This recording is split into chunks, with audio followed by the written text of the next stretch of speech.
Hello everyone, welcome to my channel. आज का ये लेसन बहुत इम्पॉर्टेंट है, सो वीडियो को एंड तक ज़रूर वॉच कीजिएगा। और अगर वीडियो यूज़फुल लगे तो वीडियो को लाइक करें और चैनल को सब्सक्राइब ज़रूर करें, क्योंकि यहाँ पर आपको ऐसे ही आसान तरीके से इंग्लिश सिखाई जाती है। So let's start the video. हम अपनी रोज़मर्रा बोलचाल में ऐसे सेंटेंसेस बहुत ज़्यादा बोलते हैं, जैसे उससे बहस करने का कोई फायदा नहीं है, इतना बड़ा रिस्क लेने का कोई फायदा नहीं है, खौफजदा होने का कोई फायदा नहीं है, परेशान होने का कोई फायदा नहीं है। इन सभी सेंटेंसेस में जो चीज़ कॉमन है वो है कोई फायदा नहीं है। सभी सेंटेंसेस के अंदर आ रहा है।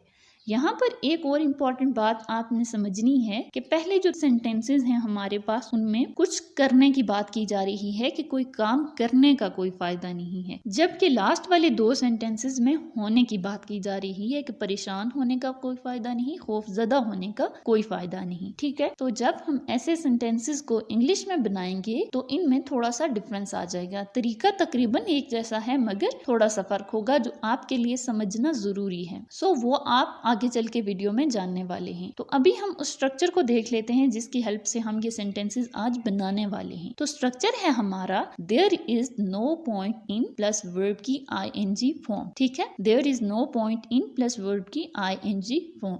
तो अब हम एग्जाम्पल देखते हैं। उससे बहस करने का कोई फायदा नहीं है। There is no point in arguing with him. There is no point in arguing with him. अब देखें, यहाँ पर हमने सबसे पहले स्ट्रक्चर के according there is no point in लगाया, उसके बाद हमने वर्ब की ing फॉर्म लगाई है और फिर अपना सेंटेंस कंप्लीट कर दिया है। There is no point in arguing with him. यहाँ पर मैं चाहती हूँ कि आप एक इम्पॉर्टेंट बात समझ लें कि इस स्ट्रक्चर को एक फॉर्मल और स्टैंडर्ड स्ट्रक्चर माना जाता है और ज्यादातर रिटन और प्रोफेशनल इंग्लिश में इसी को प्रेफर किया जाता है। लेकिन इसका एक इनफॉर्मल स्पोकन वर्जन भी होता है जहां पर हम इनको स्किप कर देते हैं और देयर इज नो पॉइंट के बाद डायरेक्ट हम वर्ब की ing फॉर्म लगा देते हैं। जैसे इस सेंटेंस की बात करें, there is no point arguing with him, तो यहाँ पर इनको स्किप कर दिया जाता है। लेकिन अगर आप अपनी इंग्लिश को ज्यादा सीरियस, प्रोफेशनल और स्ट्रक्चर्ड बनाना चाहते हैं तो मैं आपको स्ट्रांगली रिकमेंड करूंगी कि आपने there is no point in यही पैटर्न यूज करना है। ठीक है, क्योंकि ये आपकी बात को ज्यादा फॉर्मल, क्लियर और इम्पैक्टफुल बनाता है। लेकिन स्पोकन इंग्लिश में दूसरा फॉर्म भी करेक्ट है और कॉमनली यूज भी है, तो अगर आप चाहें तो इसको भी यूज कर सकते हैं, इसमें कोई मसला नहीं है। ठीक है, तो अब हम एक और एग्जाम्पल देखते हैं। इतना बड़ा रिस्क लेने का कोई फायदा नहीं है। There is no point in taking such a big risk. There is no point in taking such a big risk. खुद को इल्जाम देने का कोई फायदा नहीं है। There is no point in blaming yourself. There is no point in blaming yourself. एक और एग्जाम्पल देखें, उससे दोबारा कॉल करने का कोई फायदा नहीं है। There is no point in calling him again. There is no point in calling him again. अब आपके लिए एक सेंटेंस है जिसकी इंग्लिश आपने कमेंट में बतानी है और वो सेंटेंस है, अब इंतजार करने का कोई फायदा नहीं है। अब जरा इस सेंटेंस को देखें, खौफजदा होने का कोई फायदा नहीं है। अब देखें, यहाँ पर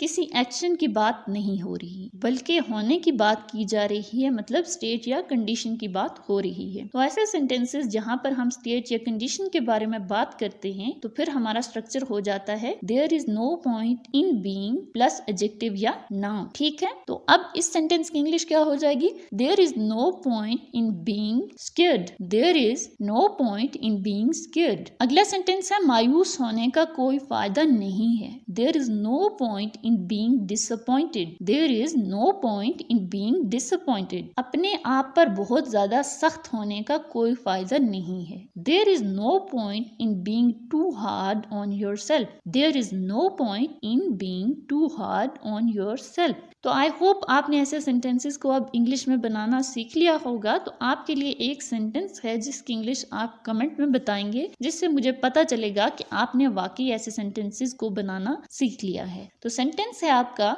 हर वक्त खामोश रहने का कोई फायदा नहीं है। तो इसकी इंग्लिश आपने कमेंट में बतानी है। मिलते हैं नेक्स्ट वीडियो में।